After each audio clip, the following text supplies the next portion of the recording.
টিপিয়ে টুপিয়ে ভরিয়ে 2-3 টান দিয়ে অন্তত আপাতত নেশাটা মিটই। দেখবেন ওনার কাছে আবার ছোট একটা ব্যাগের মতো থলির মতো থাকে, ওতে এতটুকু এখন তক্তা থাকে, ওটার নাম আবার প্রেম তক্তি। আবার এরকম বাঁকানো এতটুকু একটা বেশ ছুরি থাকে, ওটার নাম আবার রতন কাটারি, নাম দেওয়া আছে আলাদা আলাদা। তারপরে লাল একখান কাপড় থাকে যেটা কলকের তলায় দেয়, ওটার নাম আবার ছাতি, কেউ বলে জামেয়া। আর এতটুকু একটা কলকে থাকে, ওটার নাম আবার বাঁশি। কি ঠিক কইছি না সল্টু?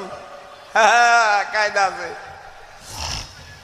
তা উনি দক্ষিণ ঘরে যাইলে বেশ ওই বাঁশি নিয়া, সল্টু নিয়া, রতন কাটারি নিয়া, প্রেম তক্তি নিয়া কাটিয়ে কুটিয়ে ভরিয়ে টান মারিছে।